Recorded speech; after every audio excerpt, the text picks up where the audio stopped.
All right. Once again, good evening, class. We are welcome for these extra lectures or makeup class, and we'll try to hit the ground running and be as fast as possible.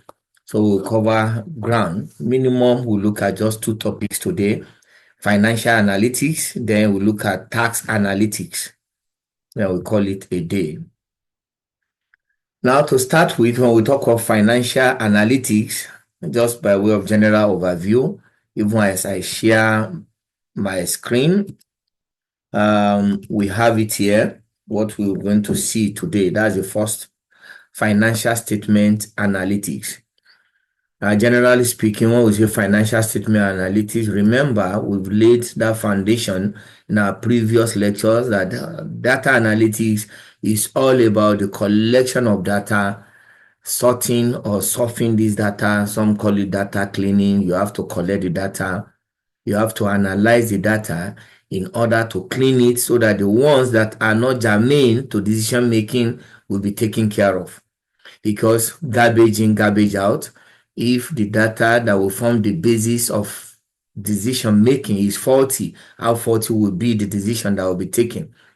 Now, specifically, we are going into financial statements analytics, which accountants also call a financial statement ratios. That's using ratio analysis and some other techniques to analyze financial statement.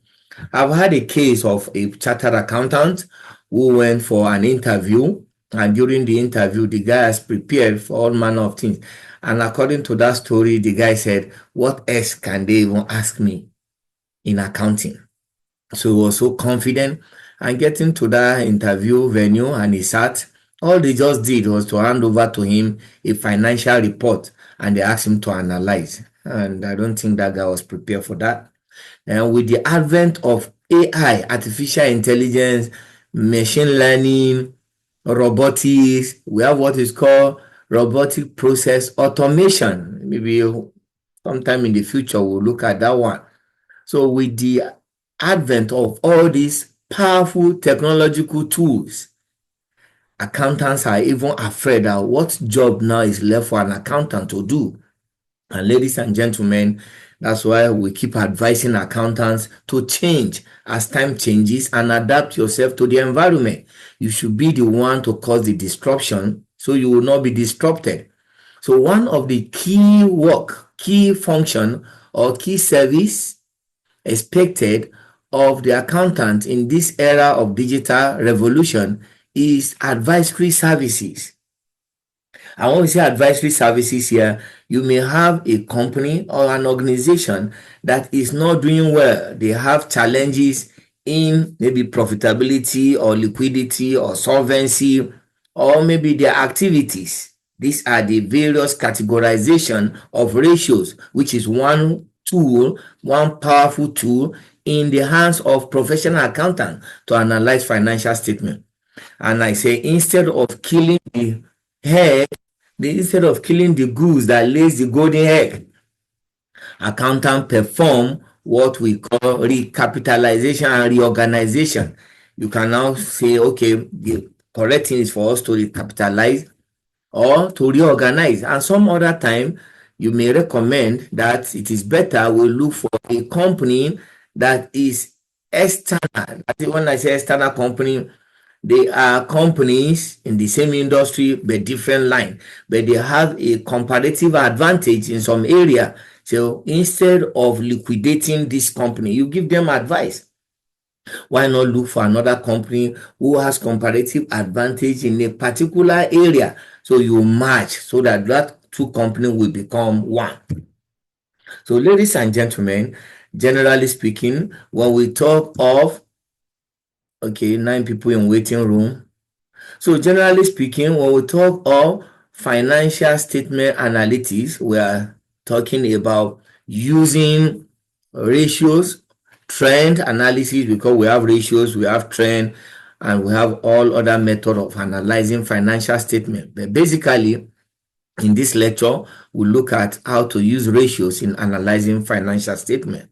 And before we proceed further, I will want to state here that when we come to ratios as instrument, to analyze financial statement. Different school of thought have different categorization of ratios. One school of thought look at ratios and they say ratios can be classified as primary ratios and secondary ratios. Of course, when we say primary ratios, they are the one germane to the survival of the organization. And they say secondary ratios are ratios that will keep the company also going, but they are not so important. And of course, when we say primary ratios now, what are the things we need for an organization to survive? It is in this area we'll be looking at all those liquidity ratios because and profitability ratios. Now, some other school of thought look at ratios and they say we can categorize ratios as balance sheet ratios. Another word for balance sheet is statement of financial position ratios. Then we say profit or loss account ratios. Do you know the meaning of that one? It means when you pick your financial report, any ratios at all you can calculate from your profit and or loss account. Before now we call it profit and loss. So it's profit or loss account according to provision of IFRS now. Now, any ratios you can compute by looking at the items in the profit or loss account. They are called profit or loss account ratios.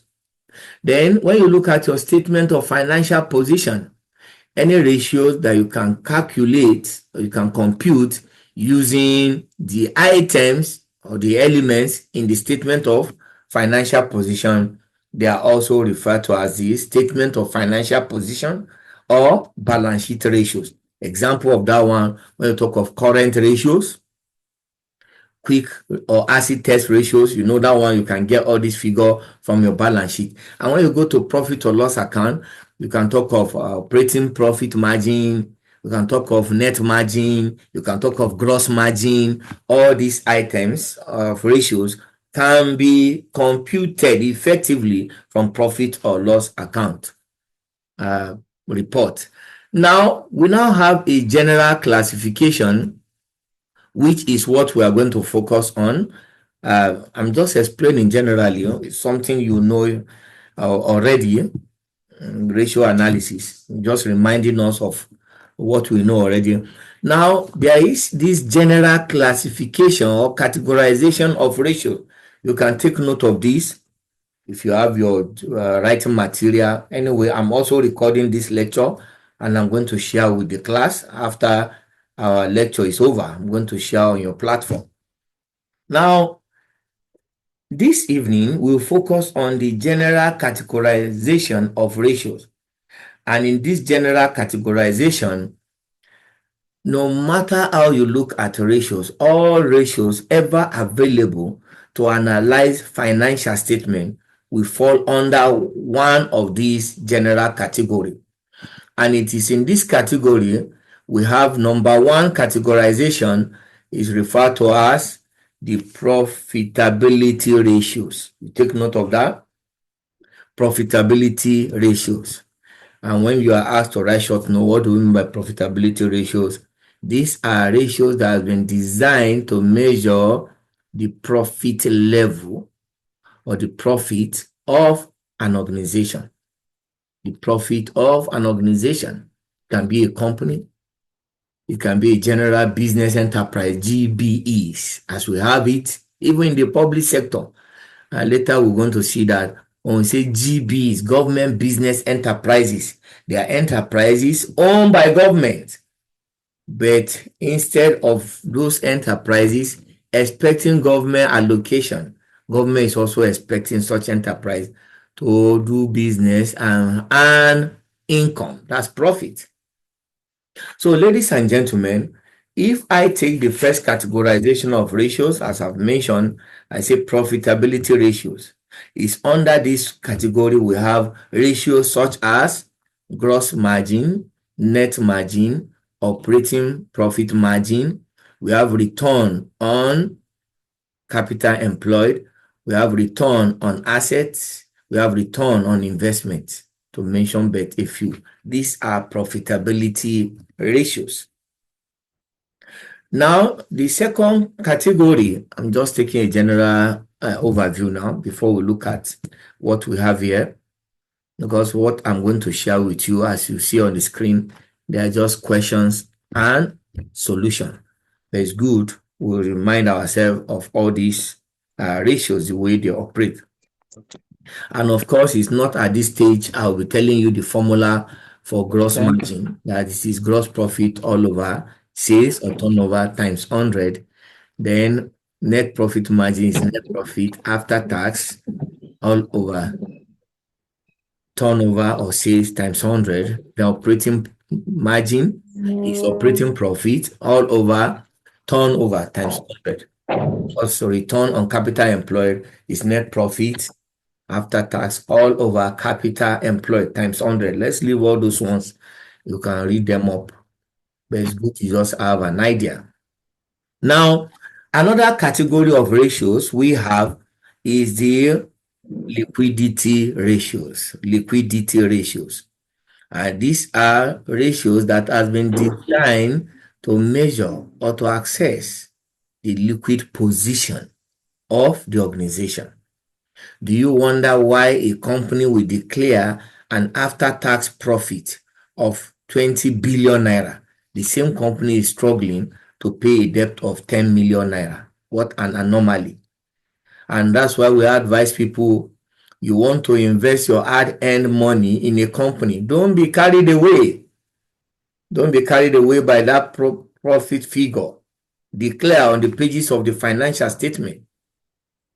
You need to sit down as an investor or as a financial analyst, pick up this financial statement, or as an advisor, which we are as accountants, that somebody want to invest in a company and the company have declared after tax profit of 20 billion, and that person is seeking your advice whether it is worthwhile to invest in that company. You need to just sit down and do some analysis of financial statement or the financial report and advise the person correctly. Now, when we say liquidity ratios now, the popular one, we have the current ratio. Please take note. Current ratio is measured as current assets over, are we there? Current assets all over current liabilities to 1. That to 1 is very important. And the industry standard for current ratio is what? 2 to 1. 2 to 1. 1 is to 1 is to 1. 2 to 1 for current ratio is 2 to 1. And the meaning of that 2 to 1 is for every 1 naira a company hold by way of current liabilities, you are expected to have at least 2 naira worth of current assets to meet that liabilities. Put in another way, if I have creditors, I'm owing creditors are short-term liabilities, short-term creditors. They are short-term liabilities. A company is having creditors. Now, if I have creditors who I'm owing 100,000 naira from the pages of financial statement, creditors, it is expected that I should have current assets that is worth 200,000. And if I see my current assets, I have 200,000, and I look at my current liabilities, those are the debts owed by the company, and I see 100,000. Of course, when you now divide, it will be 2 to 1. So you go and rest. That means you don't have problem. Even if the creditors wake up tomorrow, I need my 100,000 back. When you look at your current assets, your mind will be at rest. So that's the recommendation, industry standard, that for a company to be adjudged to be doing well, for every 1 naira they owe by way of current liabilities, they should have 2 naira worth of current assets. That is for current ratios. Now we have another category of ratios called quick assets, quick ratios. Another name for that is acid test ratio. And when we say acid test here, Of course, the formula is current asset minus inventory all over current liabilities to 1. Somebody who has a question, why are we removing the inventory? The singular reason is this. When we say quick ratio, we don't know when someone will come and buy the inventory. So what cash or near cash item do we have immediately to pay our current liabilities? That's why they have to say minus inventory. Some other time they will say minus stock. And the industry standard for that one is 1:1. Take note of that, 1:1.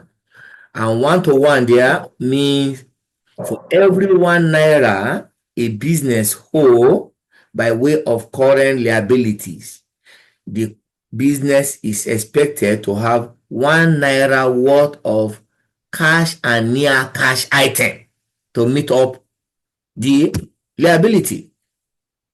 So that if you owe somebody 1 naira, or let me say 1 million naira in the name of current liabilities, and you also have 1 million naira cash and bank, these are cash and near cash items, cash, bank, debtors, then we are saying you don't have cause to worry yourself. That is the meaning of that. Then under this category of liquidity ratios, we have also the debtors collection period. Very, very important. Liquidity, debtors collection period. And debtors collection period is just telling us the length of time, the duration of time that you have allowed your debtors to pay their indebtedness, to settle their debt. Do you know the longer the period you give to them, the more problem the company will have? You have sold goods to your customers on credit in January 2024, and you are saying you are giving them till December to pay back. So how will you have the liquid resources to pay your debt? So debtors collection period. Some other call it debtors turnover period, debtors collection period. And that one is usually measured either in days, in months, or weeks. Are we there? Then we have the creditors payment period. This time around, it is the number of days or weeks or months that the people you are owing as a business have given to you to pay what you are owing them. So this one now, the longer the better. If you buy goods on credit and your supplier is saying we give you more than 6 months, we will give you even 1 year to pay back. So that means you have more liquid resources to work with. They don't trouble you. Now, another category of ratios, categorization generally, we have the solvency ratios. That solvency ratio is also referred to as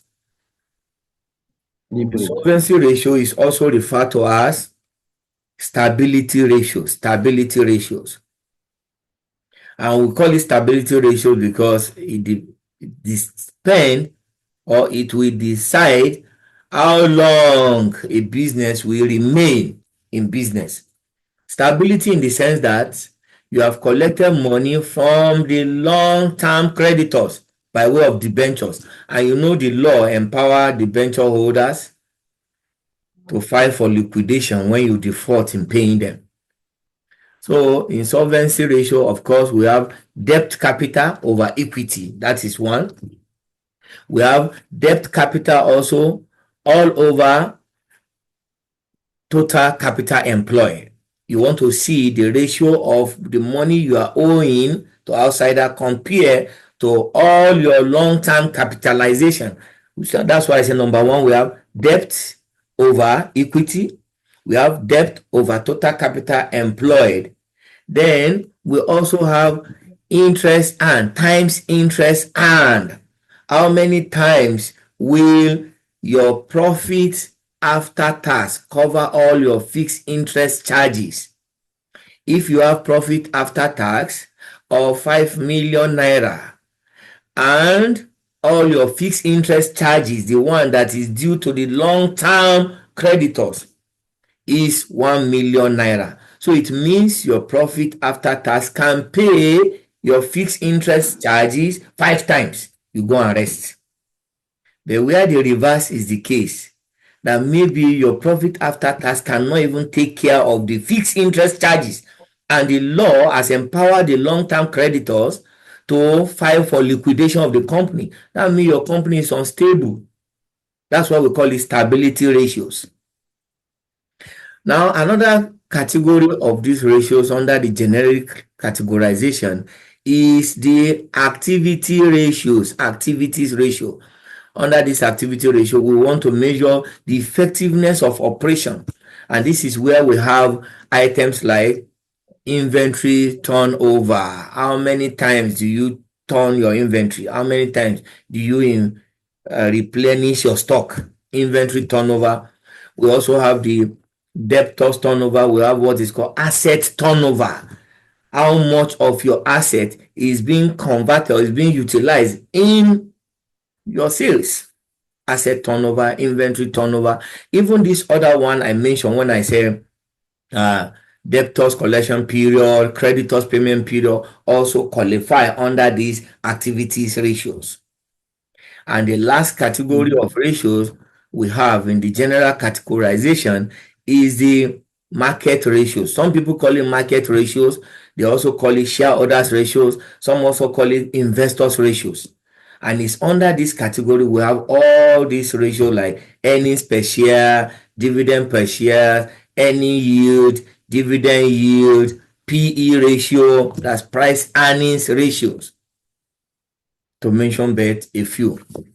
With this foundation we have laid, let's quickly go through the case study we have today. These are basically questions and answers, suggested solution, which I'm also going to share with you for you to understudy.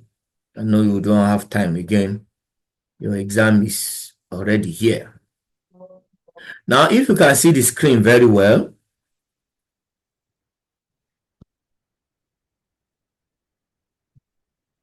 we'll go straight. We have questions. You know, when we are saying financial statement analytics, what I've done in this paper I'm going to share with you, this is not slide now. They are actually Microsoft Word. They are in Word document. And what I've done is to see how you can analyze financial report both in the public sector and private sector. That one we say financial statement analytics now is we are not limiting ourselves only to companies. Now, if you look at case study 1 here, below is the statement of financial performance and statement of financial position of Lagos entity for the period ended 31st December 2015. See that now? If you look at this, you see statement of financial performance for the period ended 31st December. That shows us when we talk of statement of financial performance, of course, this is a public sector. According to the provisions of IPSAS 1, this is one of the statements expected of us to prepare under IPSAS 1. If you go through this, recurrent grant, that's not even, they give you this in your exam. They ask you to analyze. How will you go about it? But this one is even ready-made. See, one of the instruments they use in analyzing financial statement, variance has even been calculated. And they give you everything like this. And the question is, analyze this financial statement. How will you go about this? If you are in a physical class, it will be easy to listen to you and see those who contribute. I'm not going to waste time. See something now. If you look at recurrent grant, just watch. Actual everything in million for 2015 is 100. See final budget 80. Original budget 70. Supplementary budget 10. Variance 20. How do we arrive at this variance here? Okay, look at it. Original budget was 70 million. Supplementary budget was 10. When you add original budget with supplementary, give you final budget of 80 million. You will now compare your final budget with your actual. Can you see that? By implication, it means the actual revenue generated for 2015 was 100 million. but the budget was 80 million. 8. The question that will follow, is it a favorable or unfavorable variance? See it here. 20. I did not put F, I did not put U. If I put F, you say it's favorable. You are expecting 80 million naira by way of revenue and you have 100 million. Is it favorable, right? So Favorable. yeah, correct, favorable. The difference Favorable. between, yes, favorable, correct. The difference between the final budget and actual budget is 20, which is favorable. Now look at another one. Let me see one here. Okay, I think from what we have here, everything is favorable because it's just the actual revenue in all the cases greater than the final budget or budgeted revenue. Let's go and see expenditure. Can you see overall? Personnel emoluments. See final budget. Original budget 86. Supplementary budget 12. Total or final budget 96. Then we say the actual amount 120. So find the difference between 120 and 96. You have planned to spend 96 million by way of personnel emolument. You end up spending 120 million and you have a difference of 24. Is this favorable or unfavorable? Unfavorable. Unfavorable. Unfavorable. Yes, unfavorable, or we call it adverse variance. Adverse. So the same thing continue that way. That is, by the way, see, we are still talking of this is the financial report now. But remember, the question say what? You should do what? Analyze. You should analyze. Let's go down now. See, this question still continue with the B part. Statement of financial position as at 31st December 2015. See what we have here. Cash and cash equivalent. We have it. Then we have the total current assets. Then we have the non-current assets. If you add the total current asset plus the total non-current asset, you have your total asset. An accounting equation says what? Asset must be equal to capital plus liabilities. Put in another way, ownership must be equal to ownership. That's accounting equation. But the way the statement of financial position has been designed according to the provisions of International Public Sector Accounting Standard. So our statement of financial position is different from the status quo. Is different from the traditional way. You know, when you are preparing statement of financial position, otherwise called balance sheet in exam, once you add your current asset plus your non-current asset, and it's the same thing as your capital and liabilities, you say your account is balanced.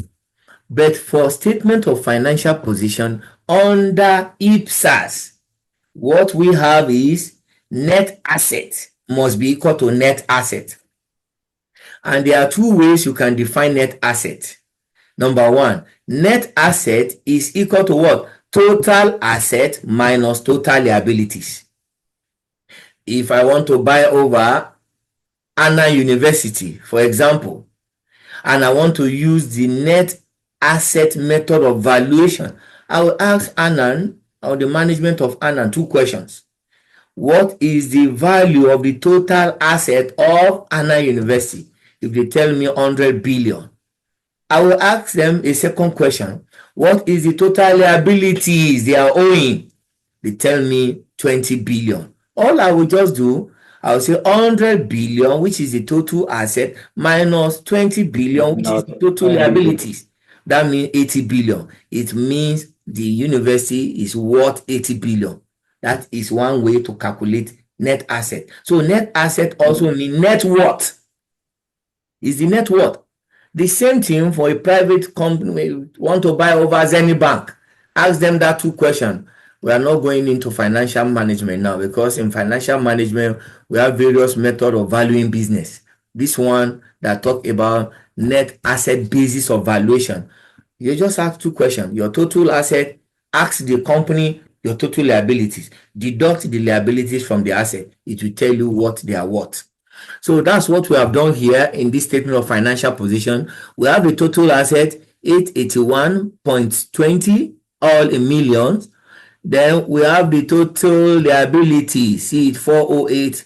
When you deduct 408 from 881, it will give you net asset. This is the way the statement of financial position has been designed under IPSAS. Now, I told you there are two ways you can calculate net asset. This is the first way now. Net asset number one is total asset minus total liabilities. We have it.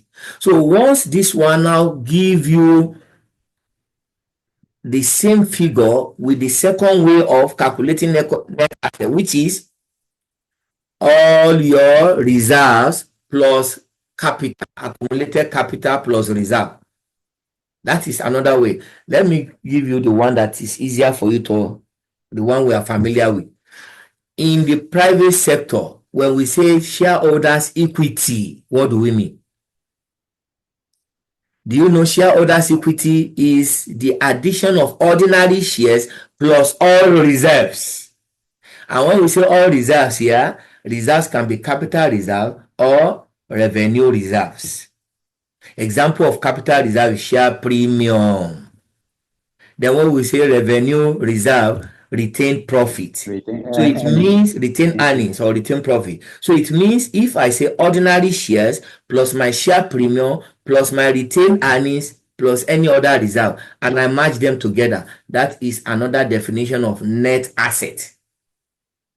So that if I have that net asset I arrive at by adding my accumulated funds, because in public sector you don't talk of capital, you don't issue shares, we are talking of accumulated capital.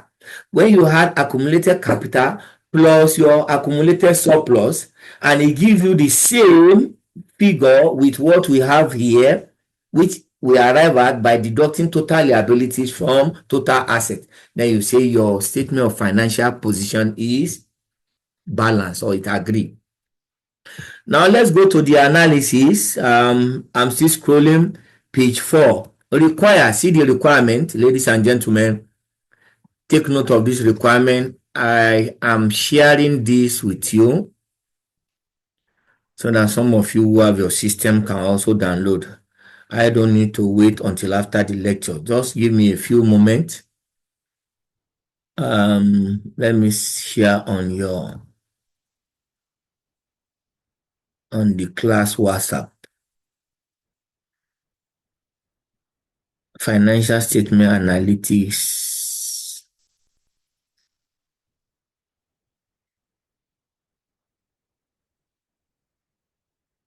Okay.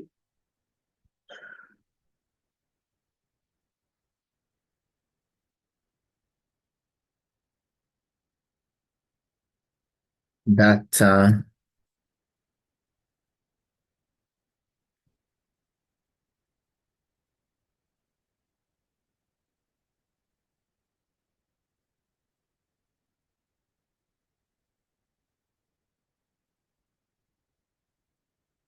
all right. If you check the WhatsApp, that's the class platform. I just shared this now. Some of you with your laptop, you can download because we may be referring to. Are we there now?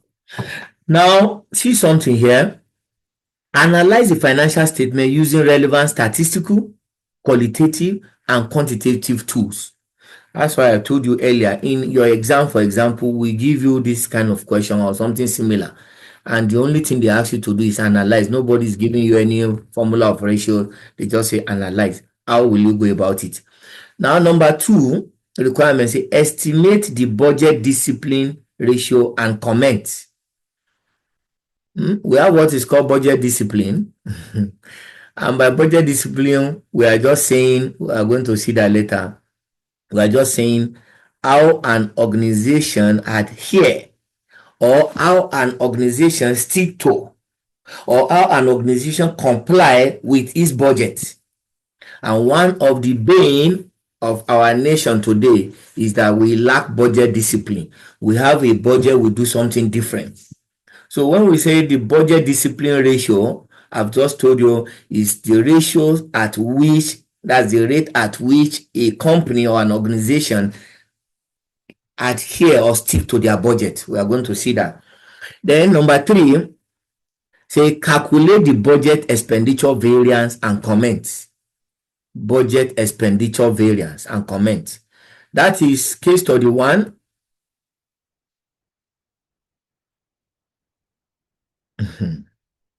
Then a quick one, I want to do 2 in 1. See case study 2. Below is the statement of changes in net asset of Zamfara entity for the year ended 31st December 2016. Statement of changes in net assets. I'm sure we are familiar with this statement. If I've mentioned to you earlier that when we say net asset, we are saying net worth. And net worth, of course, I've defined that one. I say it's total asset minus what? Total liabilities. Then, according to provision of IPSAS 1, one of the reports expected of us to prepare a statement of changes in net assets. And net asset means equity. It also means net worth. So the statement that explains the movement in the net worth of an organization, that explains the changes in the net worth of an organization, beginning of a period and end of the period, is what you are seeing here. If you look at this now, accumulated fund, revaluation, translation reserve, accumulated surplus, all these items are items of net reserve or net asset. See it, it gave us restated balance 370. This is at the end of 2014, which automatically is 1st January 2015. Now look at it, balance at 31st December 2015. At the beginning of January, that's at the beginning of the year 2015, the meaning is that Zamfara entity was worth 370 million, but at the end of 2015, they are now worth 885 million. The statements that explain the changes in the value or the net worth of an entity from the beginning of the year to that end of the year is called statement of changes in net assets. That is all. Let's see what this question is asking us. Say, analyze the statement of changes in net asset using relevant statistical, qualitative, and quantitative tools. Then we go to case study 3. Below is the statement of financial position of a public sector entity as at 31st December 2016. See it here. And this time around, this one is specific. He asks you from the above, calculate current ratio, acid test ratio, and proprietary ratio. Comment on your results. I'm just taking all at the same time. We'll see the recommended solution later. Below are the statement of financial position and statement of financial performance of Abuja entity as at 31st December 2015. See that now. And this one, say calculate what? You are required to compute the following ratio: return on capital employed, net surplus margin, asset turnover, current ratio, quick ratio, proprietary ratio, inventory turnover ratio. Ladies and gentlemen, this is MSc class, a research-based course. This is nowhere to be spoon-feed us. So what I have here, I have the solution. I don't want to waste time reading all these things. Your own is to go through, is for your own consumption. I've given you the foundational knowledge you need to know about this. But let's see. The very first question that I just shared, I've shared this material now on your group platform. Say, analyzing statement of financial performance using variance. See the analysis here. The statement of financial performance reveal an overall favorable variance of 99.50 million in actual total revenue as compared with the final budget. The final budget is 535 million in total revenue, while the actual I'm just doing analysis, how we arrive at this difference. Then you can look at that report and just be picking this figure, do your analysis. And we say here the variance is the summation of, let's leave all those one. Say this is a very good performance by the entity in terms of our revenue generation. Let's go down now. However, a cursory look into the expenditures is essential to conclude on the overall performance of Lagos entity. The entity's actual expenditure for 2015, see it here, 246.8, is over and above the final budget for 2015 of 197. This implies an unfavorable variance of 49.36. The overall difference between the variance in revenue and expenditure is what? 50.14 million, implying a favorable surplus. That's how you do. When you are analyzing this financial statement, you don't just go analyze only the revenue part and leave out the expenditure part. Let's leave the order. I want to go straight. Comments. Analyzing statement of financial position via ratios. The other question asks us to analyze that.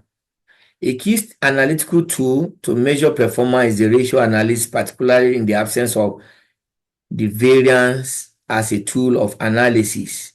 See the current ratio, you make out time and go through this. And the comment where I want us to go to is the second part where we talk of budget discipline. What is the formula to calculate budget discipline? See something on the screen here. See my definition. I say budget discipline connotes the extent to which an institution stays within the budget. Can you see now? And it is given by this formula we are seeing on the screen. Budget discipline is given budget expenditures all over what? But actual expenditure. See something. If your budget expenditure, please listen very well. If your budget expenditure, you have budgeted 100 million and you spend 100 million, do you know that's 100 over 100? When you multiply it by 100, that's 100%. It means perfectly the company, ministry, department, or agencies adhere strictly to their budget. But in this case, see what we have: budget discipline, budget expenditure, they have 213.44 million. The actual expenditure 266. Can you see 80%? And it asks us to comment on this. Where will you see? Okay. Your budget 213, but your actual, it means your actual has even exceeded your budget. You did not address strictly to it. Now, the third part of that question one says budget expenditure variance. There is a formula for that also. Take note of this. Budget expenditure variance is giving us budget expenditure minus actual expenditure. When you check all this from the question I've shared on your platform, you will see all these figures. There are some of the figures, you just pick them directly from the report. There are some, you have, like this one now is not direct, you will be the one to add. When you say budget expenditures, actual expenditures. Now we go to solution to question 2. That's question on analysis of changes in net assets. You go through that. The statement of changes in net assets of the entity reveal a net worth of 370 million as restated at the beginning of the year 2015. So during the year 2015, transactions occur which affected the net worth of Zamfara entity favorably, leading to a net worth of 885. This is a very good one. That you are saying the entity was worth 370 at the beginning of the year, but during the year there are transactions that transpired that now brought the net worth of that company or the entity to 885. That's just the analysis we need there. Then current ratio is just for you to calculate and interpret acid test ratio, and so on. We will stop here for the very first topic, which is Thank you, sir. Alhamdulillah. financial statement analytics. Come on. Questions or comments before I take the last one for today? Questions, comments? Now, if we don't have question, we don't have comment, let's quickly look at.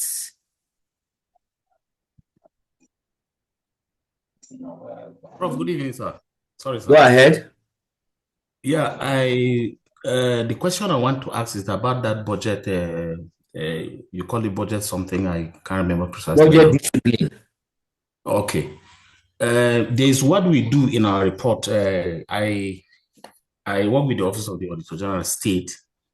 We do budget performance, and what we do is to find the percentage of the performance over the budget expenditure. And when it is more than 100, that's when we now query it, sir. So I don't know what's the difference between the way we are doing it and what you have just shown us, sir. You say percentage, take that again. What we do in the budget performance is Yes. by dividing the performance over the budget expenditure. Then when you get more than 100%, that's when we now know that it's adverse. No, well, it's the same thing another way now. See, if you look at the formula, if you check, okay, maybe I will share that again. If you look at the formula I have given you, we say the expenditure, that's the budget expenditure over the actual. That's the formula I gave to you earlier. And I say if it is 100, that means you have adhered 100% to your, are you following now? That you have adhered strictly to the budget. The budget discipline is given, it has a formula, it's a budget expenditures. Yes, sir. Are we there? Yes, sir. Let's say budget expenditures, you say is 200 million. Yes, sir. Then we now say actual expenditure is 100 million.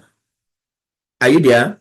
That means you have budgeted 200 million, but your actual expenditure is what? 100 million. You know that one is 200%. 200%. It depends on your interpretation now. If those money are meant to be spent and you did not, you can't just say because you budgeted 200 million naira and you spend 100 million that you have done well. Okay. Are you getting it? You won't say you have done well. The whole essence of this budget discipline is to just see, as we defined earlier, how an entity stay within our budget. But then, in reality, as an accountant, we want to save cost. That if you say we are supposed to spend 100 million on this item and we end up we have spent 80 million and you are able to get the same result, expected result, wonderful. The one you say you use in your own place of work that, okay, yeah, once it's over 100%, then you query it. Yes. Compare with what I've said earlier. You said 100%. Okay, you said 100%, 100 million is our budget, and 100%, 100 million is what we have spent. 100 over 100, that's 100%. Yes. You get that? Yes. 100 million has been budgeted as expenditure. The actual expenditure is also 100 million. When you multiply by 100, it gives you 100. That means completely you adhere to the budget. Okay. Now, but the formula you are using now, the performance, that once is over 100%, then you query. Check that analysis very well. It means you have exceeded the budget. Exactly, sir. Yeah. So saying the same thing in a different way. Okay. As your own formula, as long as you are querying the money spent, which is above the 100%. That's why sometimes we call for all these supplementary budget, or if it's another organization, you have a budget that will not permit us to see some analysis, even in the public sector. because we have what is called performance report. Performance reports. Yes, sir. When you look Yes. at your performance report, and of course, we have recurrent expenditure performance report, we have the capital expenditure performance report, we have the revenue performance report, Very well. then we have the bank reconciliation, then cash advances report. There are 5 of them, according to the publication of the subcommittee of the Federation Accounts Allocation Committee. Now, when you look at the recurrent expenditure performance report, for example, and you pick one item of overhead, maybe you say personnel emolument. For the whole 4 quarters or for a whole year, they've budgeted 1 billion by way of emolument. And at the end of first quarter, you check your performance and you realize that this particular entity have already utilized 500 million out of the 1 billion earmarked for personnel emolument. Yes. Inclusive of, no, don't let me say inclusive, exclusive of liability, because once somebody has worked, whether the person has been paid or not, it will be accounted for. So you have 1 billion to pay personnel emolument for a whole year. At the end of first quarter, 500 million is already gone. Then maybe there is even liability. Some people who have worked, they have not been paid. Let's say 100 million. Put the two together, 600 million just for first quarter. And you have 3 quarters left. That one alone, from when you do the performance analysis, the organization have not done well. And that is where you begin to query, why will we have 1 billion naira earmarked for personnel emolument for a whole year? And this is just the end of first quarter, and we have already utilized 600 million. You begin to query. You don't have to wait, except you are saying majority of the employee will retire maybe second quarter and there will not be need to pay them. And one thing this performance report will do, performance report and the analysis, as you have said, is for you to now begin to look for other way out. How do we now cope? Here we are, 1 billion has been earmarked for this overhead cost for 1 year. This is just the end of first quarter. 600 million is gone. How do we meet up the remaining 3 quarters? So it's what you are doing, perfect. But the real formula is what I've just given to you. It depends on your explanation. Okay. So, Prof, if I apply the same thing in exams, will I be scored? Will I be okay? The one you no, see, wait, just wait. Let's get it right. If I give you a question in your exam, like Yes, I sir. said, I will give you statement of financial performance, then statement of financial position of a public sector entity, and I ask you to analyze, and you decide to do it the way you do in your office. Okay. You are very okay. But if the questioner asks you to calculate the budget discipline, you can't go and bring another formula other than the one I've given you. Okay. Sorry, sir. Is that okay? It's noted, sir. Yes, sir. All right, now let's take the last topic for today. Overview of tax analytics. Once we take this, we go into the cloud for practical demonstration, then we call it a day. I'm also going to share with the class. Let me send the case study.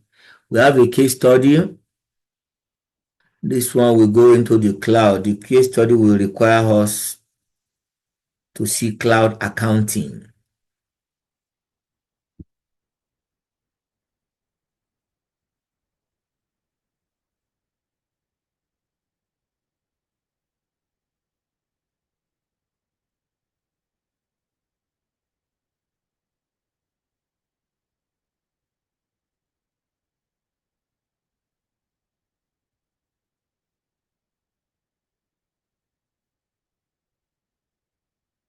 All right.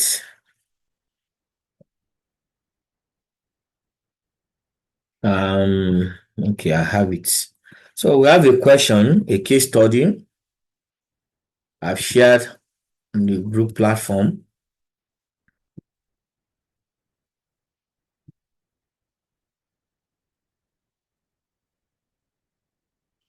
Before we take that case study,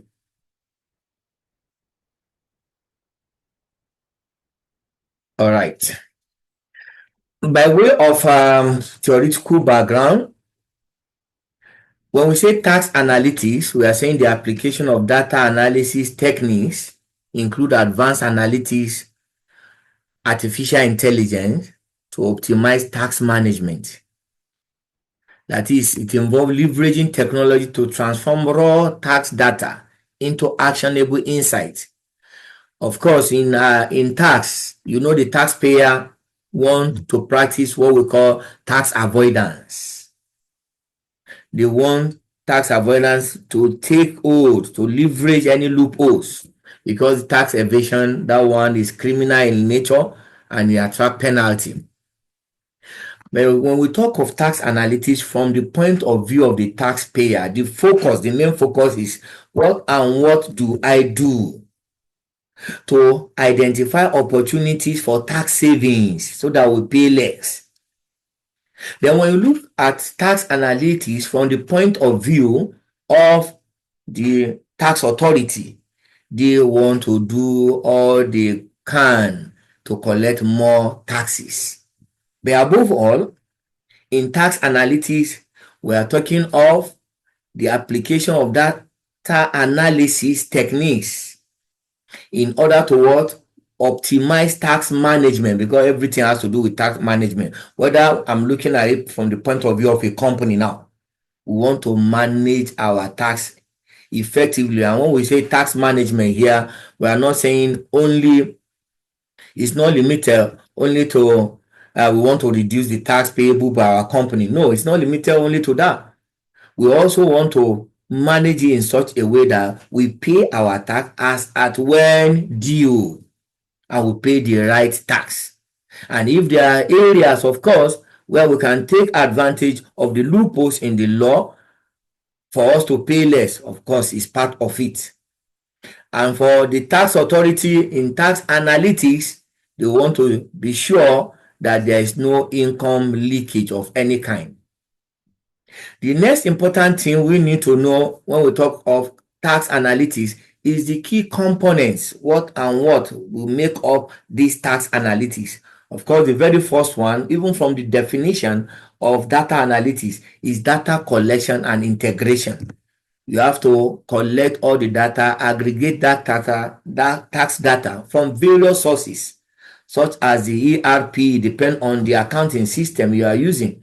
And if it's manual, maybe your own organization is still manual accounting, you are practicing, collect all relevant data.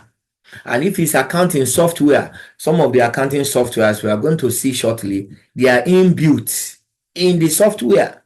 That all it just needs to set the tax rate automatic as transaction occur, that one is taken care of. Then in this same data collection and integration, that's a component, you ensure the quality, consistency, and accuracy of the data for meaningful analysis. Remember, we keep emphasizing garbage in, garbage out. If the data you collect for purpose of tax analytics is faulty, then you know there is a problem.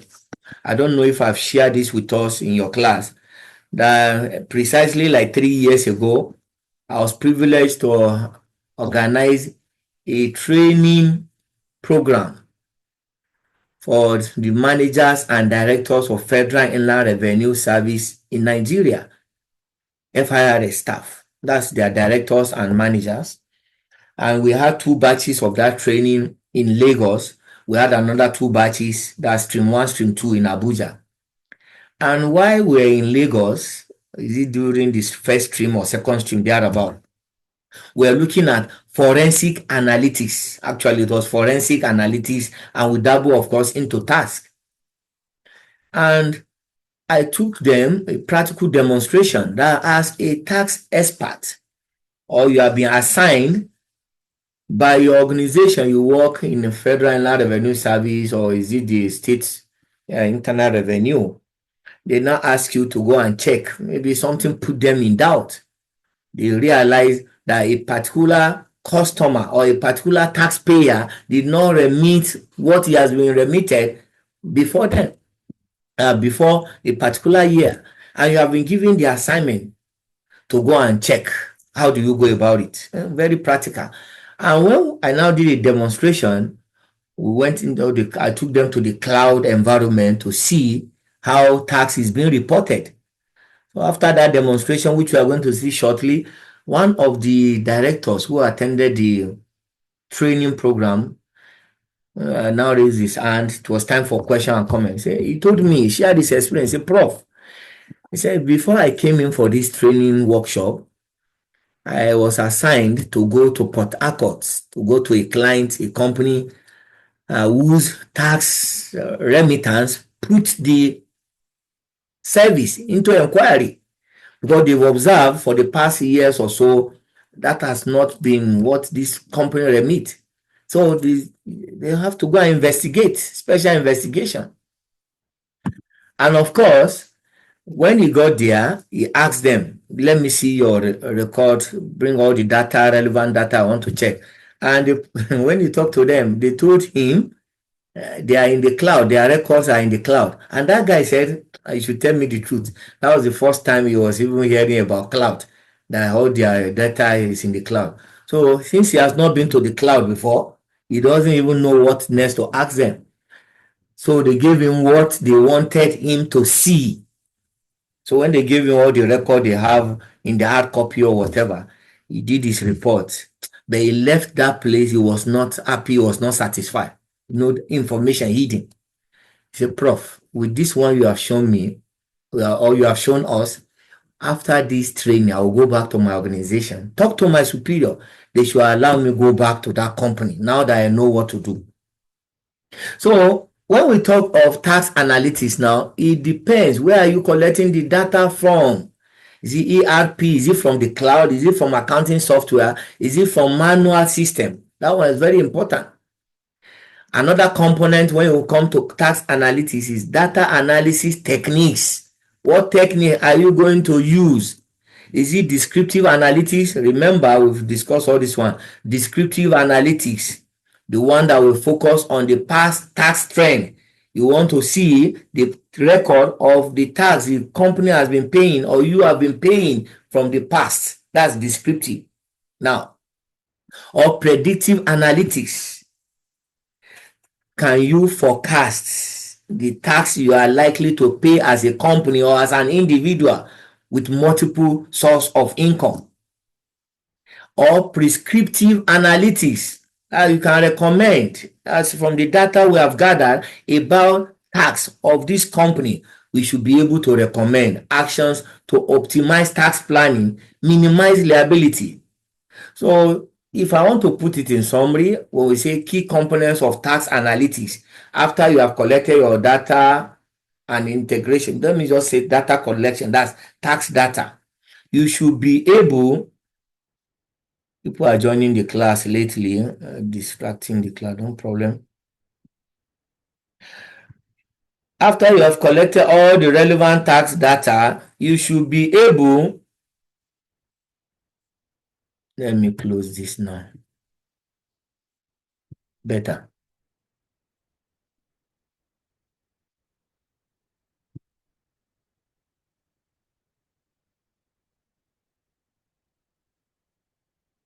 Some people, just hold on, let me admit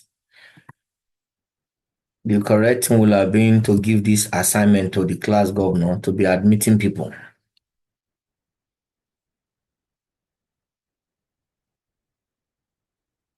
Are we there now? Now, another component is tax risk assessment. That's component of tax analytics. And in risk assessment here, you should be able to identify areas of potential exposure and to monitor tax transaction for anomalies or irregularities. That is when you study the pattern of the tax you have been paying in the time past.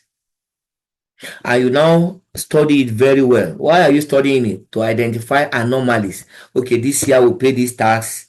Another year we'll pay this. If we do not do this current year, our tax will be exposed to more tax. Then another component in tax analytics is the real-time monitoring When we say real time now, as the transactions are occurring, you are monitoring them. That's continuous tracking of tax obligation to ensure timely filings and payments. I give you one good example. And they say ignorance is not an excuse in court of law. In our consulting firm, White Knight Consulting, we started by August. Let me be sure now. August 2025. We will be exactly 20 years in business. Exactly 20 years in business. And that White Knight Consulting, of course, is a non-profit consulting firm, research-based. But despite the fact that we are not research-based, we are expected to file annual returns. And for the very first 10 years of our operation, we say since it's not a limited liability company, we did not do any return. And by the time the sledgehammer of the law, when they now begin to do their findings or whatever in Federal Inland Revenue Service, if you see the penalty we paid millions at the end of the day. So we are saying in tax analytics, you carrying out real-time monitoring is very important so as to ensure timely filings and payment. Then we also have part of that analytics, that's component, scenario planning. You try to simulate in simulation the impact of various tax policies, regulatory changes, or economic scenarios on an organization tax position. Now that government is coming up with these new tax policies, what effect will it have? That's scenario planning now. What if? Can we continue? Can we maintain this? The other thing we need to know when we talk of overview of tax analytics, very important, Checks. the application of tax analytics. What are the various areas we can apply this tax analytics? One, in compliance and reporting.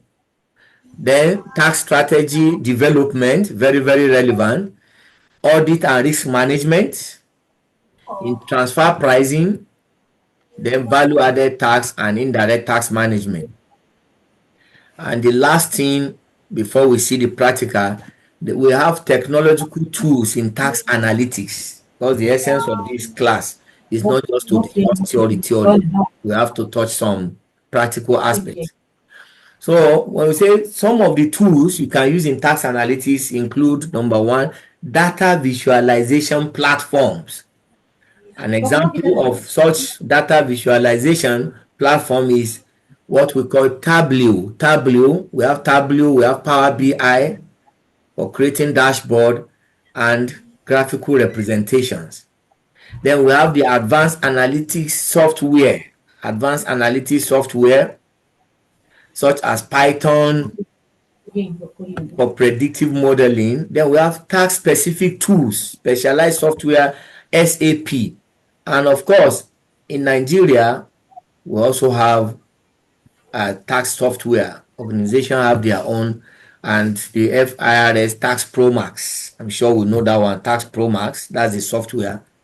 Then we have artificial intelligence, AI. Benefits of tax analytics, we talk of enhanced accuracy, time efficiency, cost savings, improved compliance, strategic insights, to mention a few. I'm going to come up with some notes on that, on this overview of tax analytics, and share on our platform. Meanwhile, ladies and gentlemen, to close this class today, I want to take us to the cloud to see how you carry out tax analytics in a cloud environment. Peradventure, you are the one called upon tomorrow to go and investigate all data related to the tax affairs of a company, and you get to that organization and they say we are in the cloud.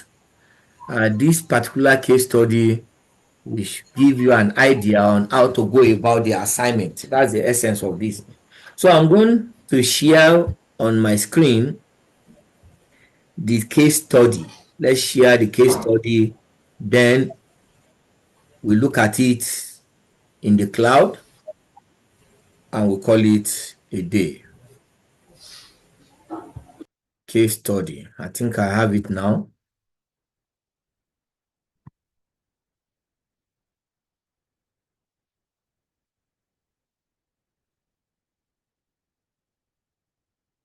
See the question here. Pay attention, please. Tax analytics using cloud accounting. And I call it false declaration on VAT remittance. The service FIRS has been put to inquiry on the returns filed by Super Cycles Wholesales in respect of value-added tax. The company utilized Sage Cloud in preparing our accounts. The company presented the difference between output and input VAT as 25,000 for tax purposes required. How will you verify and analyze the VAT reported in the cloud accounting environment?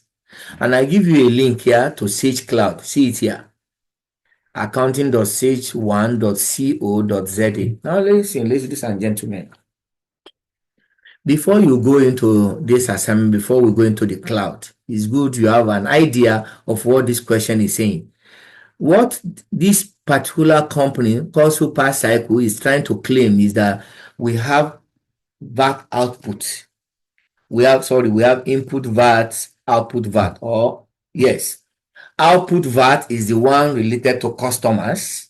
Input VAT is the one for suppliers. And if you have the output over and above the input, or you have the reverse input over and above, it gives rise to either tax credit or tax liability.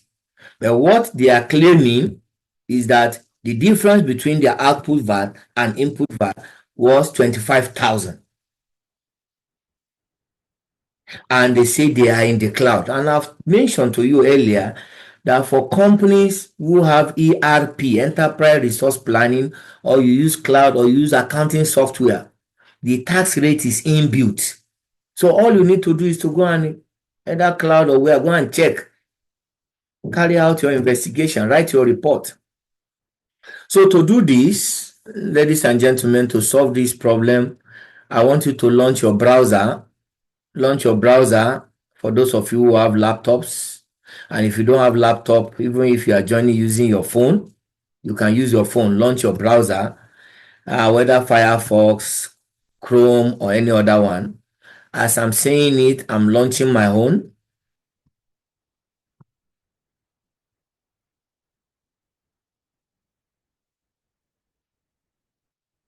See something? Where is my Firefox? Yeah, I'm there. Now we have it launched. See, the question I shared on your platform, say you should, the link, we are going to the cloud now. This is Sage Cloud. What do you mean by cloud accounting? I'm not teaching cloud accounting here. We are saying you access accounting software that reside on the server of the service provider. And what you just need is the domain name, internet access, and a functional email address. We leave this for future training. I've told you before in your class that you should look out for half education is dangerous. Look out for the training to be organized either by ANAN, Association of National Accountants of Nigeria, or the partner of ANAN, ACCSA Global. ACCSA Global is Association of Chartered Certified System Accountants. It's registered here in the US, and I happen to be the privileged training director for this association. I'm sure some of you in your class there, you are members of the association. The whole essence, the focus of ACCSA Global is to bridge the digital divide in the teaching and practice of accounting. So anything technology in accounting, that is what this association in the US stand for. So look out for some training. I've told you some of you who want to join the training, you don't need to travel, live wherever you live. Fly to Abuja. But for those in Abuja, you can attend physical. Those who are outside Abuja can join online. But then, if you are blessed, which I know some of you can afford, why not? You can fly to be part of this training that will add value to you, that will even make you functional, relevant You can be in Nigeria and be earning income online. Some of you, I don't know. But let's leave that first. Later. See, after launching your browser, see what I'm typing now.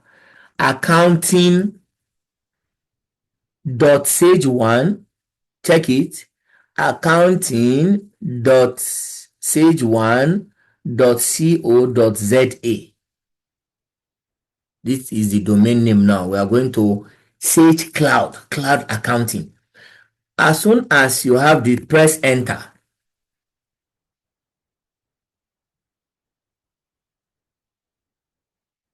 Watch. Before I proceed, I just need one or two person to confirm that they are where I am now. Yes, Prof, we're there.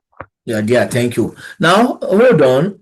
For purpose of this class, we are not going into, if you are here, you see sign up as a user, then we'll leave this for whatever future training. I'm not signing up as a user. If I click sign up as a user, see what it will give me. Just a moment.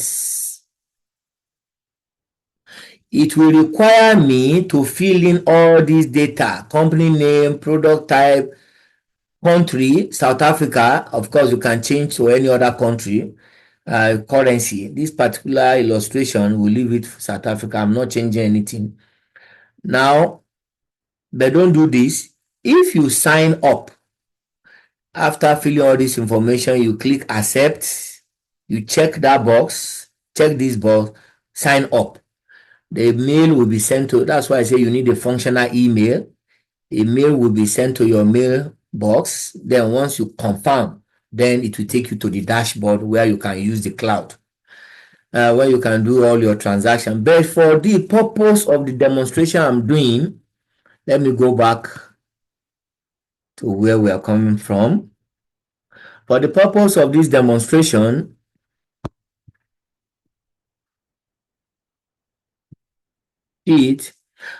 I'm not signing up as an advisor. I'm exploring the demo company. Just watch the screen.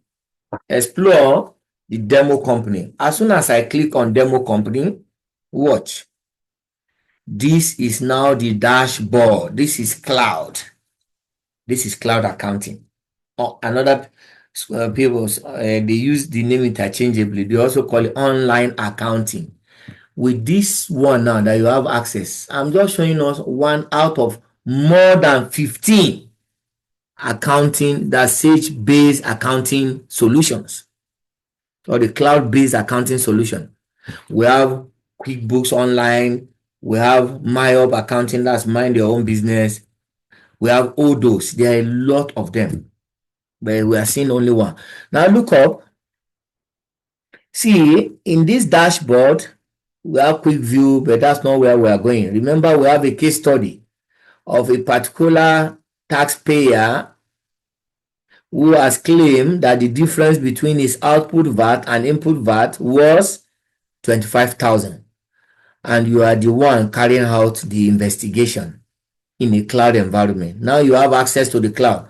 All you need to do once you come to the cloud, come to reports. See report here.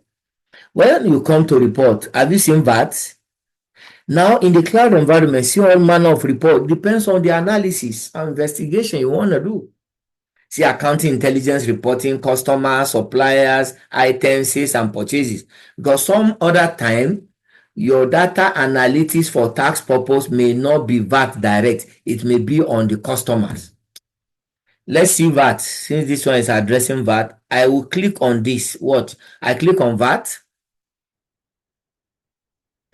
It will give me VAT returns and report. Watch now. I will now come and select see report. I will select VAT report. Once you select VAT report, I will say view report.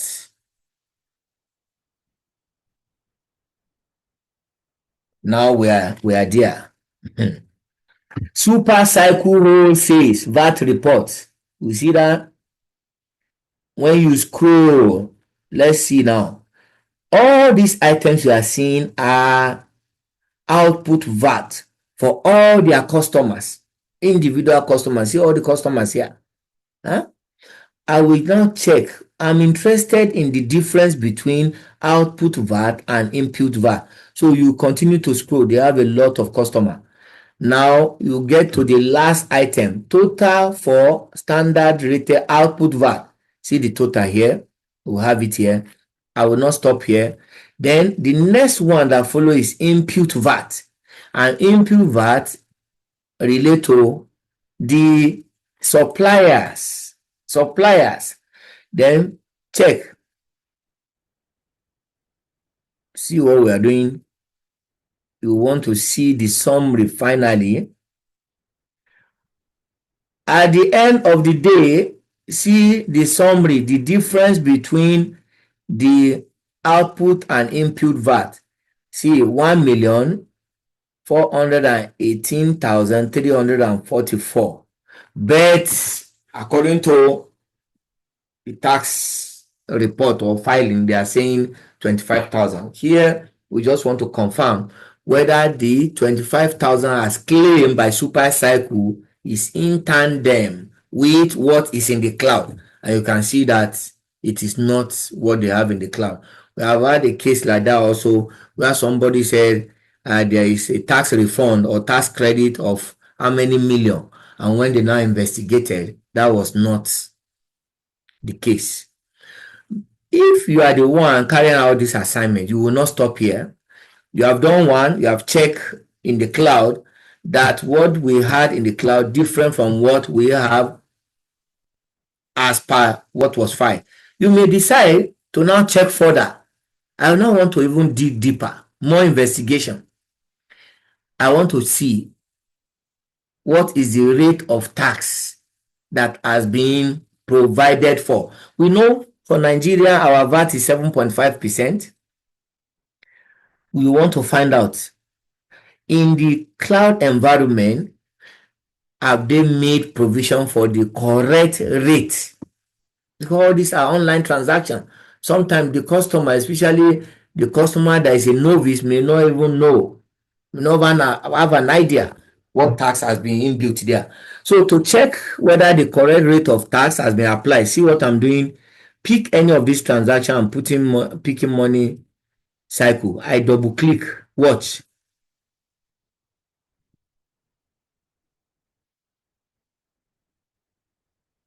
As soon as I double click, see what I have now. I have the tax invoice, VAT number, everything is here. Can you see? I will now go and check. I want to investigate further. Can you see the rate of VAT that was charged here by Supercycle? 15%. So as an investigator or as a financial analyst who want to analyze the tax data of a client, when you now see 15%, and if this happen to be Nigeria, quick, you take note that instead of taking 7.5% VAT from customer, this taxpayer have taken 15%. Do your report and submit. Ladies and gentlemen, this is where we stop for today. Questions?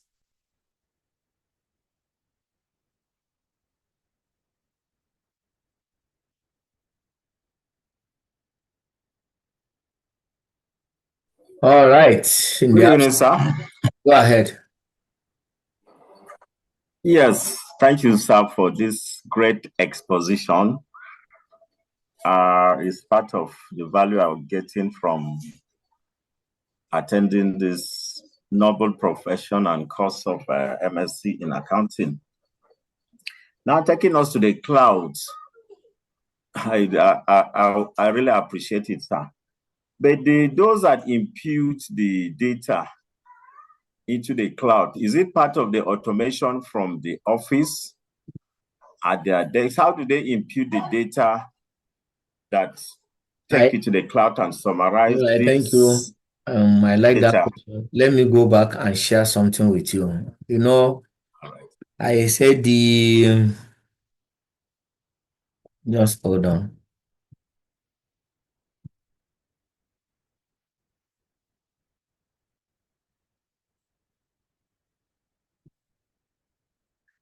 All right.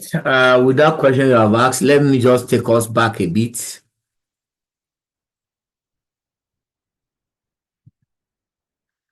It's outside the scope of what we're actually doing here, but let me show you. Now, in the cloud environment, the normal way we do posting when you have accounting software like Sage, Accounting Desktop, QuickBooks, That Easy, Tally, Busy Accounting, Sun System Accounting, the list is endless. That one, you go and buy it off the shelf. When you buy, you now install on your laptop or desktop. The difference between that one and cloud is that for cloud accounting, you don't need to go and buy any software to say you want to install. That's why I told you need 3 key things when you want to operate in the cloud. You need the domain name. The domain name was what I gave you earlier, accounting.sage1.co.za. Then you need good internet access. Then you need a functional email address. What these people, they are already created accounting software by service provider. They are all there online. All you just need is to sign up, register, and you'll be paying monthly subscription. That is the difference, one key difference between desktop-based accounting software and cloud-based accounting software. For the cloud-based, is monthly subscription you will be paying, and the month you stop paying that subscription, you don't have access again to your, of course, to your record. Get that? Now, you ask a question, how do we post? When we say, how do they post in cloud environment?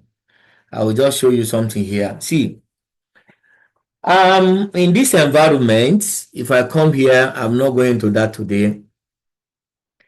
If you look at this accountants area, can you see that?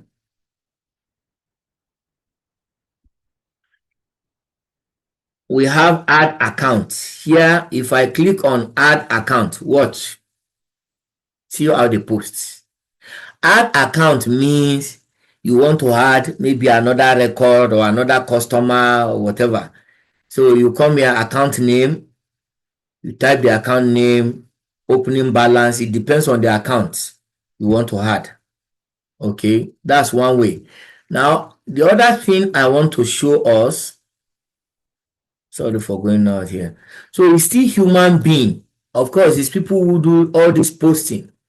See, I come here, I said, send a note to my accountant, process journal entry, recurring journal entry, that financial report. If you come here also, they have journals. This is where you do your postings. It depends on what you want to post. Or if I go to customer, see, you can add, there's opportunity to add new customer. Like this one is a demo version, it's an existing company, they have their customer. But there is still opportunity for you to add customer and to even ask, see, supplier also, there's opportunity to do that. So as transaction occur, an officer has already been assigned by the administrator. Your own is to take care of customer. Another person assignment is to take care of supplier. Another person is to take care of reconciliation.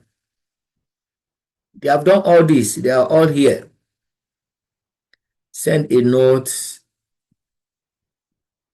recording journals. Click on recording journals.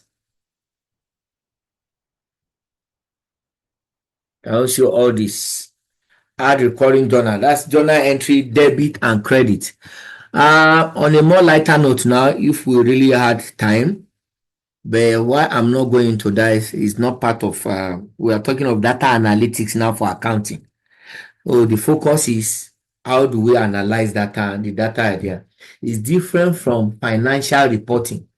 If the course I'm taking you is financial reporting, for instance, I will have shown you how to create chart of account in the cloud. You can create chart of account. And when you create the chart of account, we will now do posting.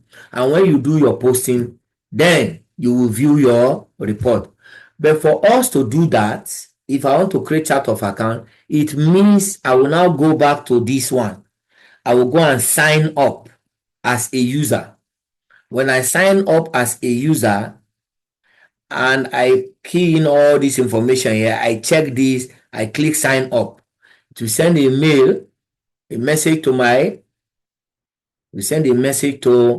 my mailbox, and as I confirm, it will now take me to this same dashboard you are seeing, but that dashboard will now be blank. You won't have anything like super cycle. You are the one to build the account from scratch.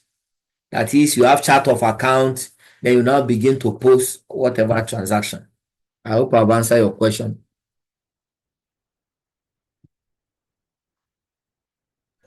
Yes, sir. Thank you very much for the explanations. I appreciate, sir. Somebody's hand is up. Unmute yourself and ask your question. Okay, yeah, thank you very much, Prof. So my question is still regarding this data analysis. I'm just thinking the possibility of also manipulating the figures that appears on the dashboard at the point of journal entry. Or for instance, the account code for VAT, let's say, is being given some number, let's say 2070, while at the point of entry, instead of using that code, the person choose to use a different code. The description is still saying VAT entry, but he chooses to use a different code at the journal entry.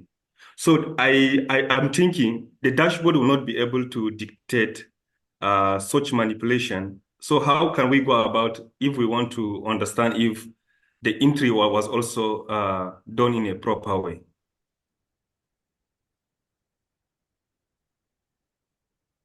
Okay. Hope Abraham. Now let me quickly address that question. How do we know? How do we know if it has been done in a proper way? Before you say you are a financial analyst or investigator, number one, they expect that you also equip yourself with the requisite or relevant knowledge and skills. Remember, when we say operation in the cloud environment, it's an online platform. But being online doesn't mean human being is not responsible for the posting. It's still human being. Now, the question you have raised now, that maybe at the point of typing or keying in this data, they manipulate this data deliberately, has been manipulated for fraudulent reason. One thing about this cloud-based accounting solution or even the desktop is that there is a part that is always left after a transaction is being completed. I will explain that one again. If we look at a software, there is a software called Idea. I thought we'll be able to do that with your club, but with the way things are, we may not be able to see that. That one is in audit analytics. In audit analytics, we have Idea called interactive data extraction and analysis software. You collect raw soft copy, whether in the cloud or desktop or accounting software. You just collect information raw, direct in soft form. And it is at the point of analysis using that software called Idea that you are going to see the anomalies. Sometimes this one will show that, okay, for the past years or for the past month, this is the rate that has been posted for a particular customer or a supplier. This is the rate that is supposed to have been charged or that has been charged. Without this one cannot be done human being, is beyond what you can say physical eye. But that powerful analysis software will just within seconds will just help you analyze the inconsistency.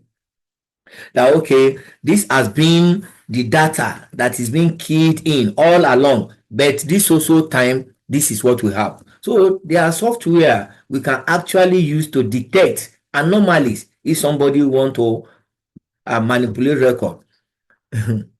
People are really carrying out research. Are you aware There is even a software now they call lie detector. Lie detector, maybe as an investigator, you are interrogating some officers and you want to know whether they are lying or they have lied. You call it lie detector. Go and Google, you will see a lie detector, all manner of things. This same idea I just mentioned to you as well can be used for transactions that occur both in the cloud environment, both in the desktop environment, and manual. And somebody will say, how do I use idea as an investigative software for company that even operate manual? Time will not permit us to see a lot of things. There are softwares we have. You want to investigate the financial transactions or the entire account of a company or a business, and they tell you we don't use laptop. It's basically all our record, they are on paper. We have also some software that will convert paper evidence into software, which you will now import into this idea for purpose of analysis. They are all there. All right, next question, please. Good evening, sir. Good evening.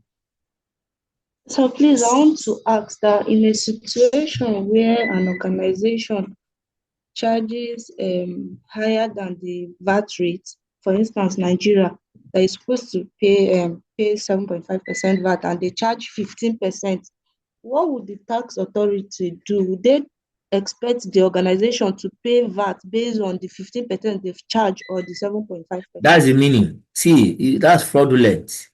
See the way it works now. If you are a service provider, I will use our consulting firm again as an example. That you have rendered a service to an organization, maybe a company, or you have supplied goods that are vatable. So what is expected is that they will add that VAT to whatever bill. And instead of now doing 7.5%, they have done 15%. That's fraudulent. Well, what some people do, I've worked in a place before, is in Nigerian law school as an accountant before I left for the university, where we have one man budget. That man, so powerful, is in the revenue unit. All the VAT deducted from suppliers, all that are supposed to be remitted to Federal Inland Revenue Service. This is how this guy will accumulate them. We are talking of millions. He will go and fix them, fix deposit. Now, going back to your question, we have 7.5% supposed to be charged and they charge 15%. It's fraudulent. They can do that for the unsuspecting victims. That's why we say it's good when you are in business, let the victim also be aware, or let all those in business be aware of the current rate. But if they charge the person 15%, all they will do is to go and remit 7.5% due to the relevant tax authority. It is only when either they are put into inquiry or whether there is a whistleblower that the relevant tax authority will come and carry out their own investigation and now check and discover the anomalies. But if you come to audit analytics, I'm telling us we have a software called IDEA. Once you collect all the soft copy of whatever report the company has prepared, you don't do any argument. Just import this into the IDEA environment. Once you import it, begin your analysis. Once you do the analysis, you will see clearly that, okay, 7.5% is the standard, or that's what ought to have been charged, but 15%.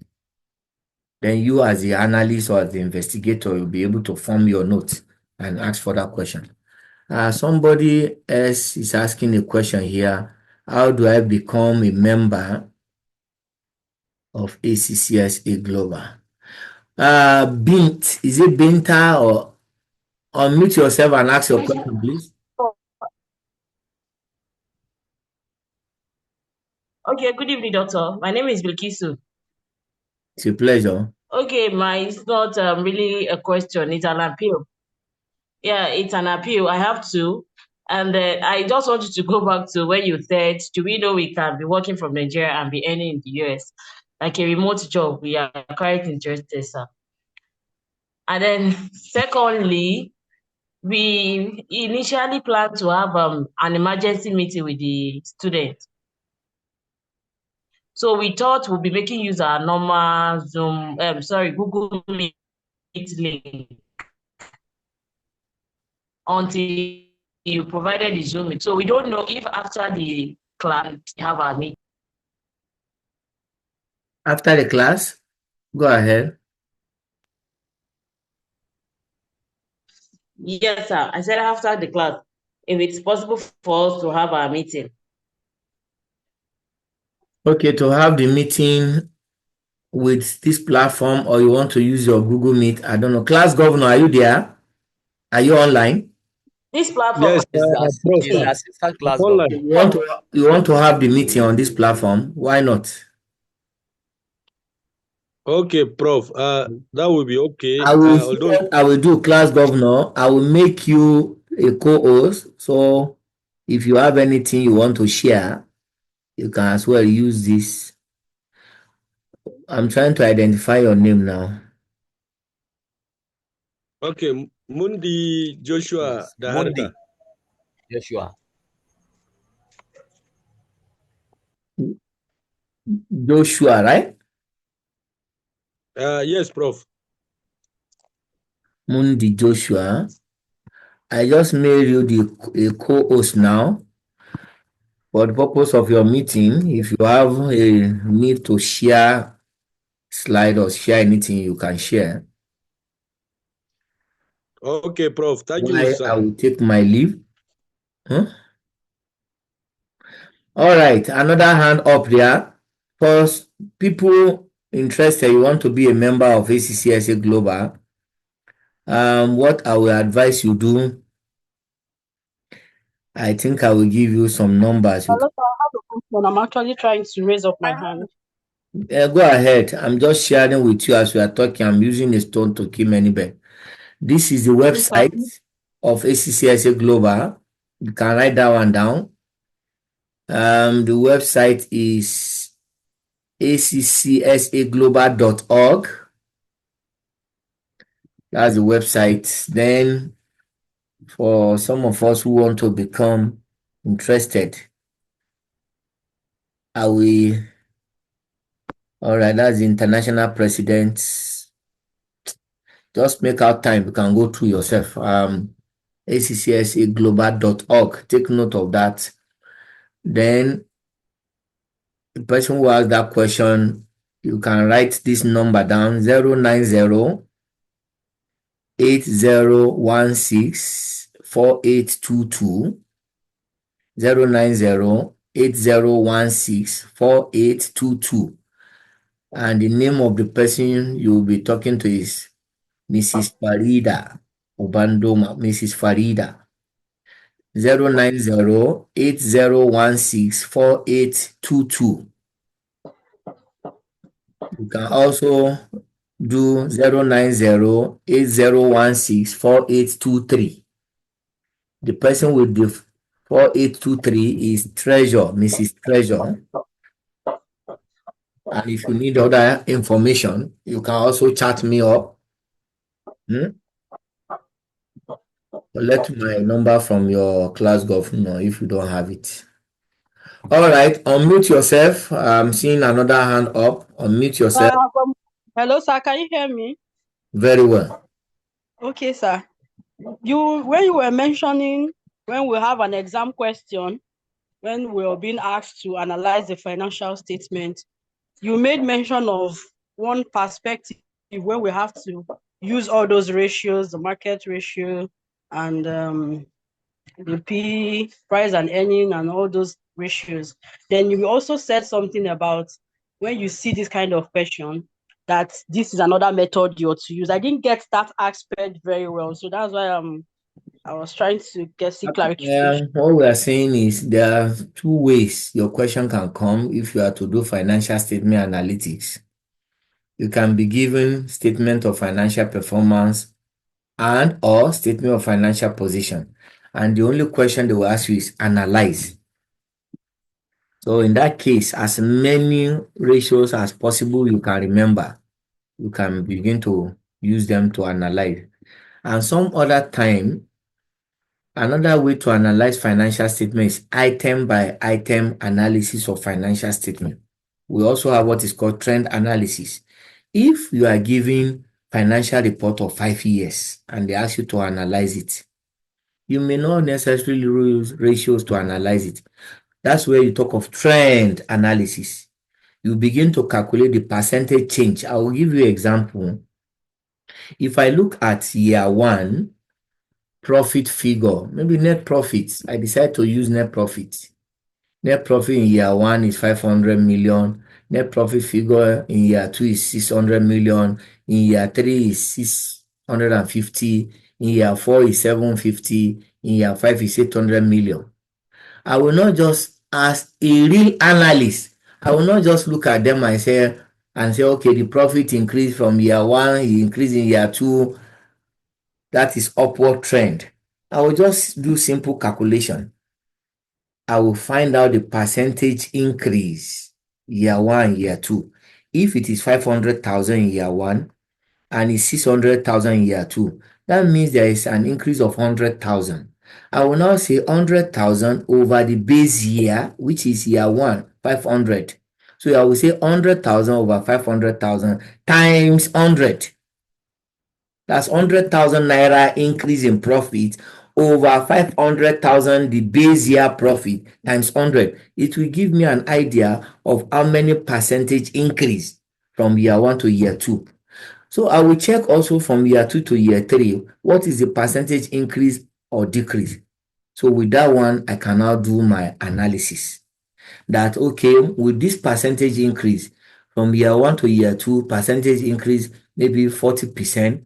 It now increase also to this also percent in year two, year three, this.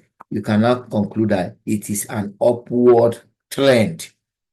Some other time, year one can be 500,000, year two can be 600. Sorry, year one 500,000, year two 450. Do you know it has dropped? Year three increase again 550. Year four drop to 420. Year five, this is what we call zigzag inconsistency. Today up, tomorrow down. Some other time, it can be that for the 5 years you are looking at, the average is just in that realm of 500,000 profit. That is what they call static trend. Then there are some other time, year one, 800,000, year two, 700, year three, 600, year four, 500, year five, 400. That is downward trend. So in trend analysis, when you are giving financial report or financial statement like 3 to 5 years, you can now see the movement. Just begin to pick item in the financial statement that is of interest. Now, the other way now in exam, if you are giving financial report and they ask you to analyze using, we have the example, check those case study. The examiner may decide to even give you specific ratios. In that case, you need to know the formulas for those ratios to enable you to calculate those ratios. But in some other cases, they will just give you analyze as many as you can remember. Let me allow the class to do their meeting. Thank you very much, sir. Class governor. Yes, Prof, sir. Yeah, I think the class is Good over. evening, Prof. I want to take my leave. I will leave you. Huh? So you can end the recording. Okay, Thank you, okay, sir. Prof. You say you want But to you use this said class for you the meeting now? yes, he you said said you can end the recording so that we start our meeting. All right, now.